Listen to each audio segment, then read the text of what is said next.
know you sent over some questions. What would be most useful for you to cover today? Oh, wow. Ooh, I guess the idea of, I guess, how do I increase my speed while maintaining my accuracy?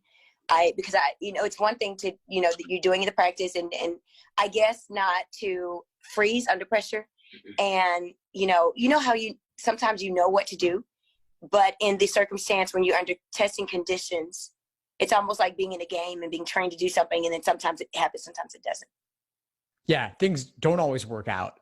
And you have to figure out, and once again, how to keep forging ahead.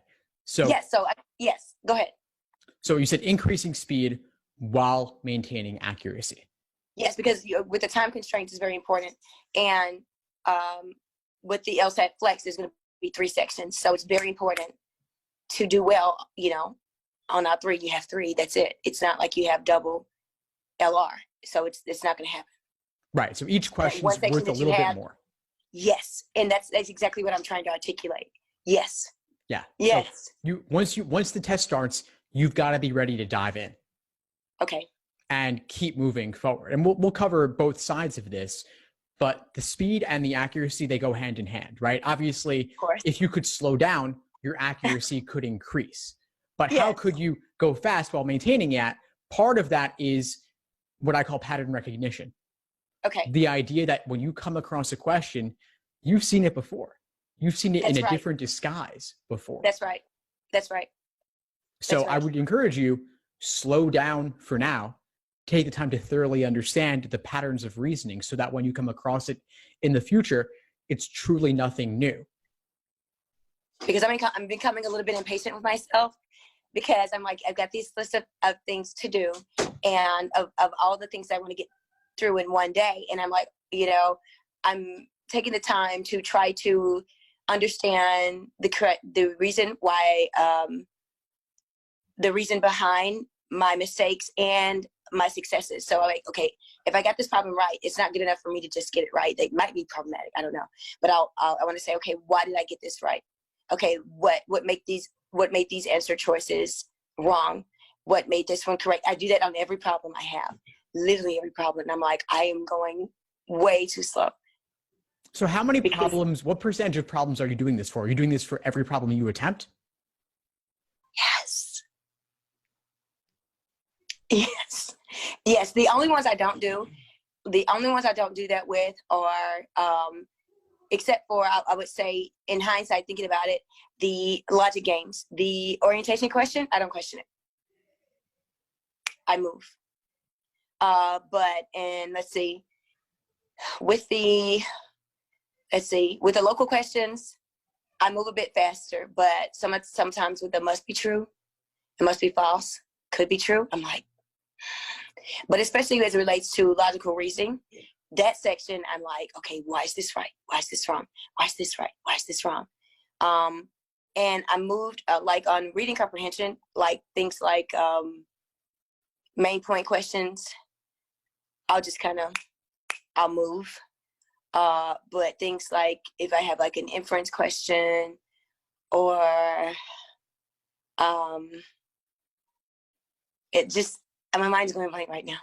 It's okay. I want to make sure also that we don't get too lost in the weeds with this, because I think that you're saying maybe some you review more than others, some you have more trouble with than others. And that distinction, those differences right there are really important, because that means that you don't need to review everything to the same extent. Okay. Like you said, orientations, you're good. Yeah, I move. You got it. So no need to go further in your analysis of those. No. Obviously, if we had all the time in the world and you were taking the exam 100 years from now, you could take a year to study each one of the 100 exams in depth. Yes. But we don't have that, right? So we've got to make the most of the time that we have. Efficiency. Increasing speed while maintaining accuracy is working efficiently. Yes. And you hit the nail on the head. So I've tried what most of my sessions, if I'm not too worn out, I saw that one of the things that you recommended was meditation. Mm-hmm. I do that. I do that in the morning, and then I'll do it before my LSAT. sessions. I didn't usually think about combining that with a test, but yeah. So now I do that. I'm using your cheat sheets, which help me in approaching each problem. It really helps me. I'm trying to get in the habit of using the cheat sheets while I'm practicing, and then sometimes putting the cheat sheets away and saying, okay, what type of problem is this? Like when I go through my logical reasoning, I'll ask myself, okay, what type of problem is this? Because I feel like that'll help me to approach it a certain way. And if I can't remember how to approach it, I'll go back to your cheat sheets. And I have all of them, by the way. And every time I study, I fill out your cheat sheets and I sit them next to me, and I'll sit there and I'll go through them. But what would one of the hacks with reading comprehension, one of the most overlooked hacks be that you would say? Well, I think by the way, I'm glad you found the cheat sheets helpful. The reading comprehension. I did. Awesome. I'm really glad to hear that. With the reading comprehension, I think a common mistake I see from students is taking too many notes. So I would ask you then, Chris, what's your level of note taking? What kind of notes do you make? What kind of summaries do you make, if any? Okay, so my strategy is this. So I will go to, I try to analyze, I don't want to say analyze, summarize each passage and try to figure out the structure and say, okay, why is this paragraph here? And maybe, let's say, like I'll try to fit the passage together. Like, okay, this is a main point, but I'll do it in like 10 words or less. Usually around 6 or 7 words. I don't do a lot of underlining because it just gets really convoluted. So I'll say, okay, what's this one about? I'll write in the side, but I don't take a whole lot of notes. Not as many as I used to, because I saw that you didn't recommend that we take a lot of notes. Great. So I annotate just a little bit, so that only because when they ask me a question, let's say, they'll say, okay, in this line or in this paragraph, what do they mean about this? Or why did the author do this? What is the name of that kind of question? Anyway, I'm not going to get caught up in this. Like the role of the statement, right? The role of the statement. Yeah, the role of the statement. Yes, yeah. See, that's why you're my guy. Yes, yeah. The role of the statement questions, I find that helps me go more efficiently. And I use your tool in skipping around in what you put in the cheat sheets regarding the order in which you should do the questions, because it sort of helps you understand the passage as you go along.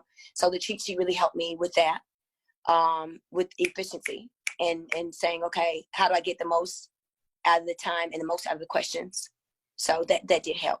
Awesome. So you asked about overlooked strategies. I think you've already got some of the strategies here, because you know what to do with the cheat sheets, and you also know what not to do in terms of avoiding too much note taking.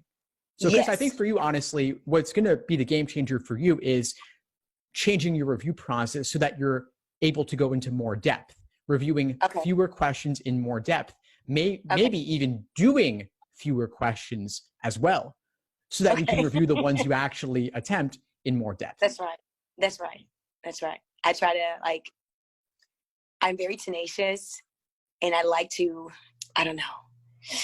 get these tendencies.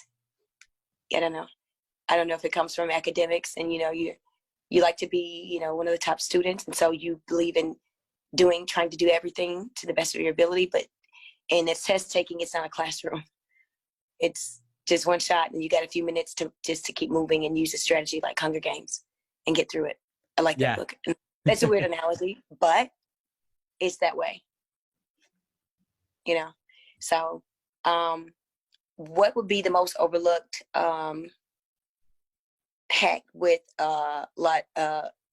logical reasoning? We could get there, but it's actually something else I'm hearing coming up here, which is around perfectionism. Do you mind if we talk a little bit about that? We can, because I have that tendency, which really helped me in both my master's programs. It helped me in undergrad in the honors program, but I don't know. How could perfectionism come into play on the LSAT in both good ways and bad ways? A tendency to ruminate when I don't have time. A tendency to second guess myself. A tendency to be too hard on myself, because it's going to destroy it can destroy one's efficacy if you're continually, you read the passage and you're like, oh, I got to understand every word in it. I can't let it go. What's that word?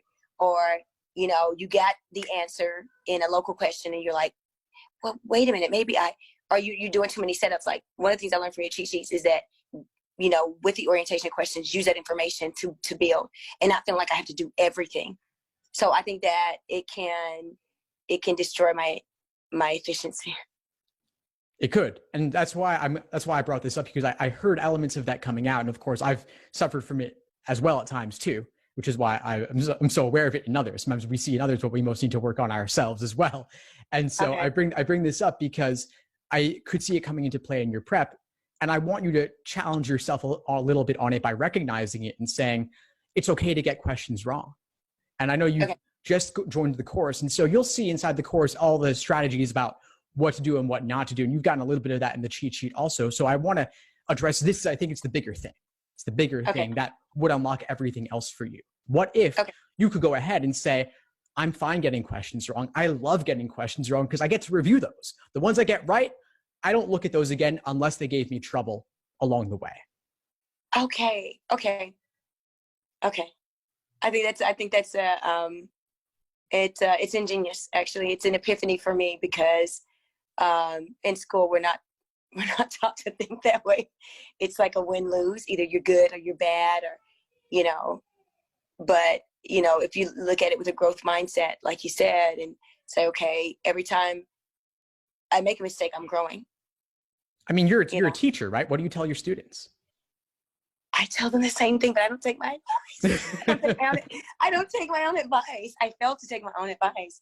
It's like, and I see it in my top students, and that's why they are the top students, because one of the great things about being a perfectionist is that you're diligent, you're going to work, you're going to put in the work, but sometimes it can make you reticent. And it can even make you procrastinate. You know, there are days where I'll make myself do it, where I'll dread doing LSAT because I don't want to get anything wrong, and I'll just make myself do it anyway. But, you know, I need to approach it with, you know, tranquility, and because that's not going to help. The patterns that I established during my study will inevitably show up and manifest during the test taking. You know, if you inundate your head with negativity, that's not good. So you're right. It sounds like you know what you need to do, and I think we're there. And so my suggestion for you, my challenge for you, Chris, is I want to meet with you again in a couple of weeks. In the meantime, I want you to get at least 100 questions wrong. Okay. Oh. Okay. If you did 100 and got them all right, I know it's a terrifying idea, but at the same time. Did you feel that energy? It's like, I'm smelling and you get 100 questions wrong. Oh. Okay, let's go for it. You know what you're doing. That's why I'm here, obviously. Because you're an expert, so, okay. What if you took the idea that every question you got wrong was an opportunity to learn something new? I'd feel a lot better. I'd feel liberated, actually. I know that sounds extreme, but I'd feel absolutely liberated.